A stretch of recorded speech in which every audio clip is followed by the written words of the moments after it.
Hello friends, welcome back to our channel.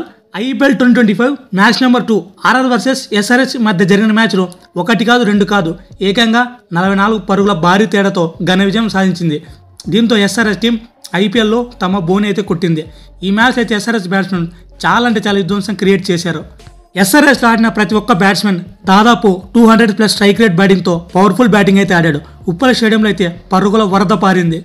నిన్న match చూడడానికి వచ్చిన ప్రతి ఒక్క ఎస్ఆర్హెచ్ ఫ్యాన్ను ఇషాన్ కిషన్ అలాగే ఎస్ఆర్హెచ్ బ్యాట్స్మెన్స్ బాగా సాటిస్ఫై చేసి ఇంటికి పంపారు. ముఖ్యంగా రాజస్థాన్ రాయల్స్ బౌలర్స్ని ఒక ఆట ఆడుకున్నారు. ఏ ఒక్క బౌలర్ని కూడా వదలకుండా పిచ్చ కొట్టుడు కొట్టారు. నిన్న అసలు మ్యాచ్ అయితే చూసినట్లు లేదు, మొత్తం హైలైట్ చూసినట్లే ఉంది. మెయిన్లీ ఇషాన్ కిషన్ ఊచకొత్త కోసాడు. మరొకసారి ఉప్పల్ స్టేడియంలో 250 రన్స్ స్కోర్ దాటింది. అలాగే ఆర్ఆర్ బ్యాట్స్మెన్ చూసుకున్న వాళ్ళు కూడా ఎక్కడ తగ్గలేదు, బ్యాటింగ్ బాగానే చేశారు. దీంతో మ్యాచ్ రెండు టీంలు కలిసి 528 పరుగులు దాటింది. ముఖ్యంగా ఇషాన్ కిషన్ కేవలం 45 బంతుల్లోనే సెంచరీ చేశాడు. దీంతో ఇషాన్ కిషన్కి ఐపీఎల్లో తమ మొదటి సెంచరీ లభించింది.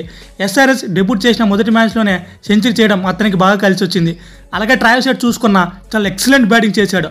ముందుగా ఆర్ఆర్ వాళ్ళైతే టాస్ గెలిచారు. So RR captain Riyan Parag fielding అయితే తీసుకున్నాడు. ముందుగా ఎస్ఆర్హెచ్ ఓపెనర్స్ ట్రావిస్ హెడ్ అలాగే అభిషేక్ శర్మ వచ్చారు.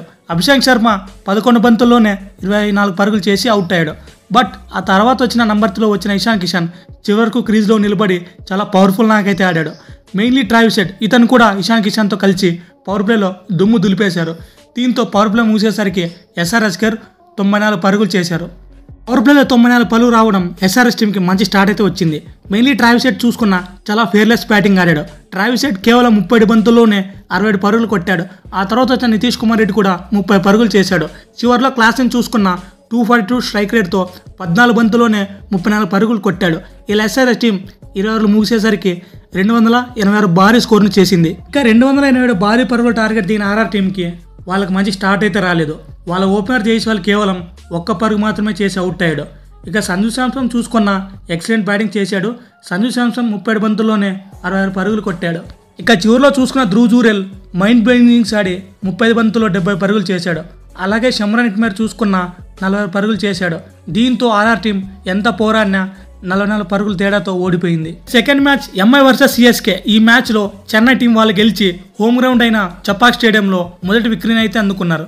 ఈ మ్యాచ్ గెలవడానికి ద మెయిన్ రీజన్ వాళ్ళ స్పిన్నర్స్ ఫినామినల్ బౌలింగ్ అయితే వేశారు. ముఖ్యంగా నూర్ అహ్మద్ 4 వికెట్లు పడగొట్టాడు. అలాగే పేస్ బౌలింగ్లో చూసుకున్న ఖలీల్ అహ్మద్ 3 వికెట్లు తీసుకున్నాడు. సిఎస్కే వాళ్ళు బౌలింగ్ యూనిట్తో ముంబై ఇండియన్స్ని చాలా వరకు డామినేట్ చేశారు. ఇక బ్యాటింగ్లో చూసుకున్న రచిన్ రవీంద్ర అలాగే గైక్వాడ్ సిఎస్కే టీంకి మంచి స్టార్ట్ అయితే ఇచ్చారు. అలా సిఎస్కే టీం ఫైనలీ 4 వికెట్ల తేడాతో తమ మొదటి వికెట్ అయితే అందుకున్నారు. ఫ్రెండ్స్, ఈ వీడియో చివరకు చూసినందుకు వెరీ థ్యాంక్ఫుల్ టు యూ. దయచేసి మన ఛానల్ సబ్స్క్రైబ్ చేయడం మాత్రం మర్చిపోకండి. Thank you for watching.